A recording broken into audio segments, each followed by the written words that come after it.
கர்த்தராகிய இயேசு கிறிஸ்துவின் நாமத்திற்கு மகிமை உண்டாவதாக. கர்த்தருக்குள் பிரியமானவர்களே, இந்த நாளுக்கான சிந்தனை பகுதியை நாம் கொஞ்சம் நேரம் எடுத்து சிந்திச்சு பார்க்கலாம். ரொம்ப நல்லா ஜெபிக்கிற இல்லை ரொம்ப நல்லா வேதம் வாசிக்கிற தேவ பிள்ளைகளுடைய வாழ்க்கையில் கூட இன்னும் விட முடியாத பழக்கங்கள் இருக்கிறத நம்மளால் பார்க்க முடியும். இந்த பழக்கங்கள் எல்லாம் ரொம்ப மோசமான ஒன்றா இருக்காது. அது எல்லாமே சின்னதாக இல்லை அற்பமானதாக இருக்கலாம். ஆனால் அந்த பழக்கத்தை கூட விட முடியாமல் தவிக்கிறத நம்மளால் பார்க்க முடியும். அது எல்லாமே அவங்களுடைய சின்ன வயசுலேருந்து அவங்களுக்குள்ளே ஊறிட்ட ஒன்றா இருக்கும். அதே போல் எல்லா மனுஷனுக்குள்ளேயும் சில அற்பமான காரியங்கள் மேலே அளவற்ற ஈர்ப்பு இருக்கிறத நம்ம மறுக்க முடியாது.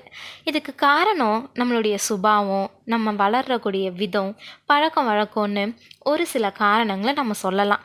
கர்த்தரை அறிஞ்சிருக்கிறோன்னு சொல்கிறவங்க கூட உலக பற்றிலிருந்து விடுதலை அடையாமல் இருக்கிறத நம்மளால் பார்க்க முடியும்.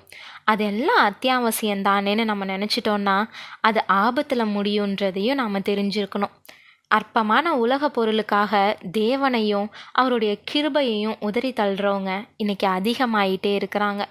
நாம் கூட அப்படி விழுந்து போகக்கூடாதுன்றதை உறுதிப்படுத்தி கொள்ள இன்றைக்கி நேரம் எடுத்து ஆழமாக சிந்திப்போம். பயிர்களை நாசமாக்கி மக்களுக்கு தொல்லை தரக்கூடிய குரங்குகளை பிடிக்க வேடிக்கையான ஒரு வழி கையாளப்படுறது உங்கள் எல்லாருக்குமே தெரிஞ்சிருக்கும். அதாவது ஒரு மரப்பெட்டியில் குரங்குக்கு பிடிச்சமான தானியங்களை போட்டு குரங்குடைய கை மட்டும் நுழையக்கூடிய அளவுக்கு தொலை போட்டு வச்சிடுவாங்க. பெட்டியில் கையை விட்டுட்டு கை நிறைய தானியங்களை அள்ளிக்கிட்ட குரங்கு அந்த ஓட்டை வழியாக கையை வெளியே எடுக்க முயற்சி செஞ்சாலும் கை வெளியே வர முடியாமல் உள்ளேயே சிக்கிக்கும். அப்போ எல்லாம் இது உணவு தானே, இதை அப்படியே விட்டுட்டு கையை வெளியே இழுத்துக்கிட்டா உயிர் தப்பிச்சிடுவோம் அப்படின்ற சிந்தையே இல்லாமல் தன்னுடைய ஜீவனையும் விட்டுடும் அந்த குரங்குங்க.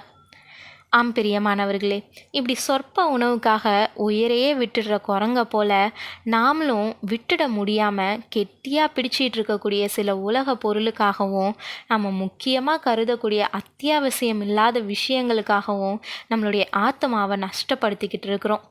தேவனுடைய அழைப்பு, பாவ மன்னிப்பு, பரிசுத்த வாழ்வு, நித்தியத்துக்கான வாக்கு தத்துவம்னு இது எல்லாத்தையும் தெரிஞ்சவங்க இன்னும் சுபாவ மாற்றம் இல்லாமல் உலகத்தோடைய பிடியில் சிக்கி தவிக்கிறத நம்மளால் பார்க்க முடியும்.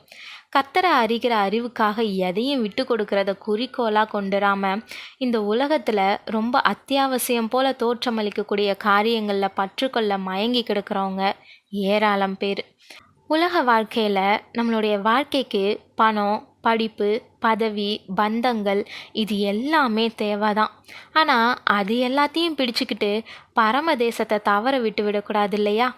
அது எல்லாம் அழியக்கூடியதான்னு நமக்கு தெரிஞ்சிருந்தாலும் ஆவிக்குரிய வாழ்க்கையில் சரிவை தவிர்க்க போராடாமல் அமிழ்ந்து போகிறவங்கள பார்த்து நான் ரொம்பவே அங்கலாய்க்கிறேன். அழியாத வாழ்வுக்காக அழைக்கப்பட்டதை அறிஞ்சவங்க அற்பமானவைகளுக்காக அலைப்பாய மாட்டாங்க. நிலையான வீட்டில் சேரக்கூடிய விலையேற பெற்ற பாக்கியத்தை பற்றி கொண்டவங்க நிரந்தரமில்லாதவைகளில் நிலைத்திருக்க மாட்டாங்கன்றது தான் நிச்சயமான ஒன்று. பவுல் அதை தான் தன்னுடைய வாழ்க்கை மூலமாக நமக்கு சொல்லி கொடுக்குறாரு. ஆகிலும் எனக்கு லாபமாக இருந்தவைகள் எவைகளோ அவைகளை கிறிஸ்துவுக்காக நஷ்டம் என்று எண்ணினேன், அவருக்காக எல்லாவற்றையும் நஷ்டம் என்று விட்டேன், குப்பையுமாக எண்ணுகிறேன்னு பிலிப்பியர் 3:7-11 ரொம்பவே தெளிவாக நமக்கு எடுத்துக்காட்டாக சொல்லியிருக்கிறாரு. ஆமாங்க, மிகப்பெரிய வசதி, அதிகாரம், படிப்பு, வேலைன்னு ஒரு சாதாரண மனுஷனுக்கு இருந்த எல்லா லாபத்தையும் ஆண்டவராகிய இயேசு கிறிஸ்துவை அறிகிற மேன்மைக்காக விட்டுட்டேன்னு சொல்கிறாரு. ஒருவேளை அது எல்லாத்தையும் அவர் இன்னும் பெருசாக எடுத்திருந்தாருன்னா நிச்சயமாக ஆண்டவராகிய இயேசுவை அறிகின்ற அறிவை அவரால் அடைஞ்சிருக்கவே முடியாது. இதை கேட்கக்கூடிய அருமையான சகோதரனே, சகோதரியே, இன்னும் உங்கள் உள்ளத்தில் உலகத்துடைய ஆசை, மாம்சத்துடைய இச்சை இருக்குன்னா உங்கள் பந்தய பொருளை அடைய நீங்கள் தடையாக இருக்கிறத உணர்வீங்களா? அப்போஸ்தலனாகிய பவுலுக்கு இருந்த அந்த சிந்தையை தரித்து கொள்வோமா? சிந்திப்போம். தேவன் தாமே உங்களுக்கு கிருபையும் தயையும் செய்வாராக. ஆமேன்.